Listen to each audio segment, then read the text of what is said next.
So I ran a WhatNot DVD auction last night, and it didn't go so well. But before we talk about that, we got to pick some orders because I can't just stop running a business when things don't go good. Only 1, 2, 3, 4, 5, 6, 7, 8 orders plus one VCR off Amazon. Our total is about $150 total on here out the door, and $145 out the door on the VCR. Not a lot of money, but the good news is my buy cost on the VCR was between $5 and $10, and the buy cost on all this stuff was about $10 too. So I'm turning 20 bucks. I'm about 10xing my money, not including fees and I guess shipping for some of these things too, which is good. So the first thing is Kid Rock, Devil Without a Cause, then a book, then a cool book. You should all read this book, A Canticle for Leibowitz by Walter M. Miller. Then one of these, those are right there. I'll grab that right now. Hey, look, a little cameo from the show I was in, Extreme Unboxing. Well, this is the Gears of War mug. So I sell these. I bought 30 or 40 of these from bulk.com in like 2016. They came in a pallet of stuff. And I still sell them today for 12 bucks plus $9.95 shipping because they are more than a pound, unfortunately. Here's something kind of interesting. So this is a mixed lot of 16 pre-recorded cassettes, and that's what they are. They're just cassettes that people recorded on. I did not list, like, I didn't say Eurythmics Revenge. I didn't say any of this stuff. So I don't know if the buyer is gonna use them to just listen to this random stuff, or my thought is they're gonna record over it. But I don't know. 16 cassettes for 20 bucks plus shipping. That's not bad. They came in the bottom of a pallet and they were otherwise gonna get thrown away. Whoops.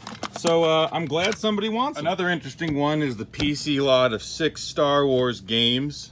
They're in here. So a lot of times people are gonna say, can I sell old PC games if I don't know if they're able to use because the key has been used or maybe the online services have been discontinued. There's a lot of reasons why.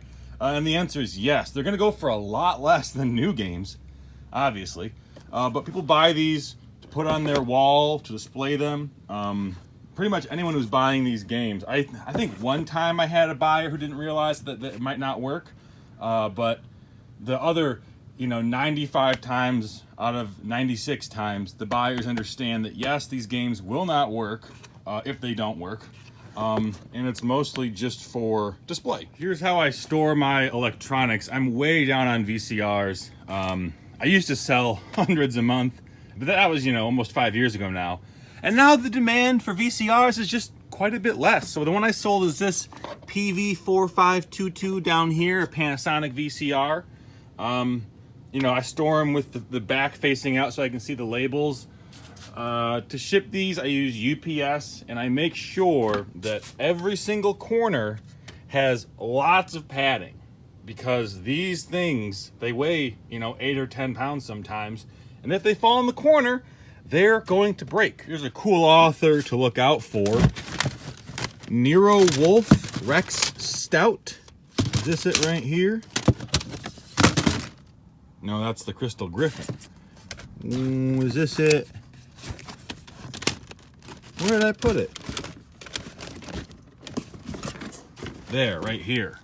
3 Doors to Death by Rex Stout and Nero Wolfe Mystery. This book sold for $9.71 plus shipping, and it's the book club edition.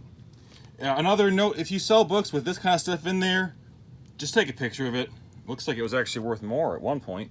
But I got about, I guess that same price when you take into account the shipping charge. You might have noticed on my pick sheet, this sale right here, the American Catholic Daily Reader, did not have a SKU.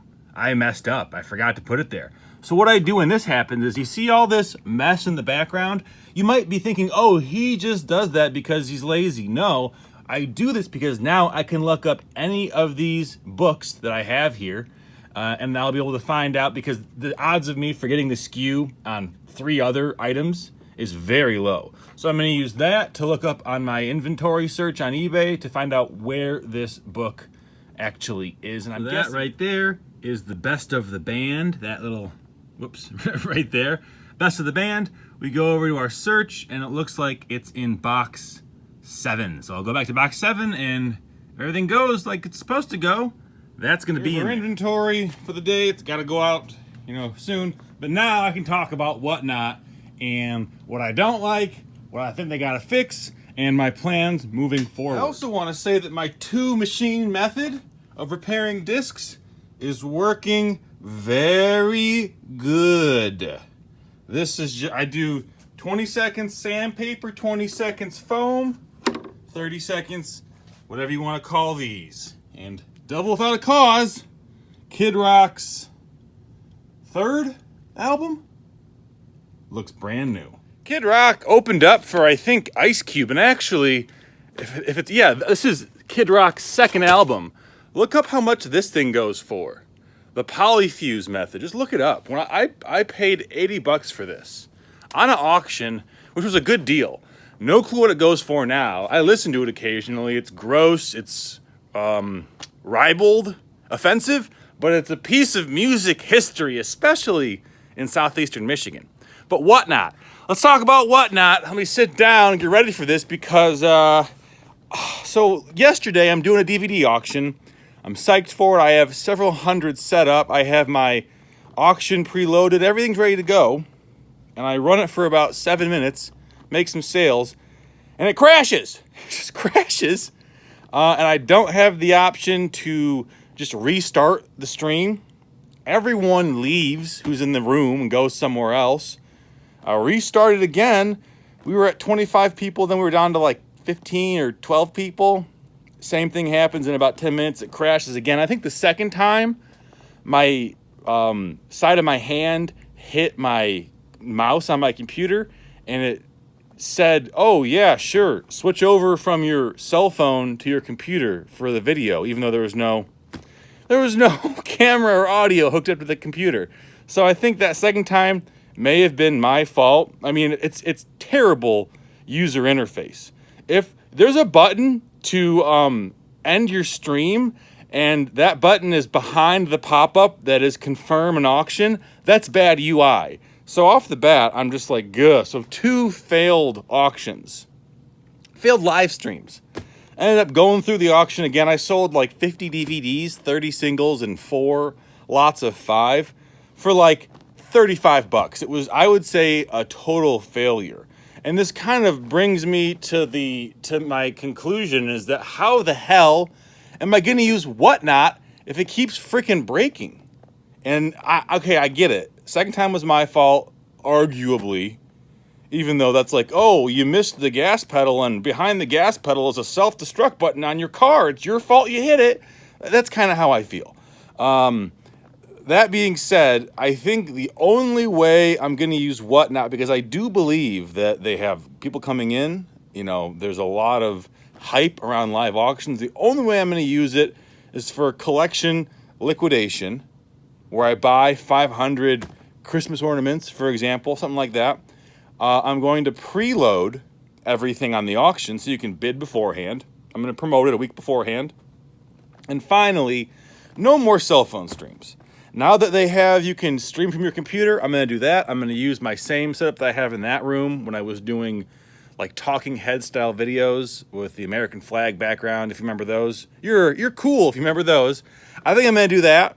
I'm going to see if they have the option. I think you can use software to have 2 cameras. So I might have 1 camera on the item, 1 camera on my face. But I think that's the only way I can stand out on WhatNot and make money and not get mad at things breaking. I don't know. You tell me. What do you think about WhatNot? What do you think about the future of e-commerce? It's really getting quite flooded. I think the market is more so than it was 2 years ago, way more than it was 5 years ago. And so I definitely see myself exploring new avenues for revenue. Thanks for watching. If you're still here, give it a thumbs up because you're still here. I'll see you guys tomorrow.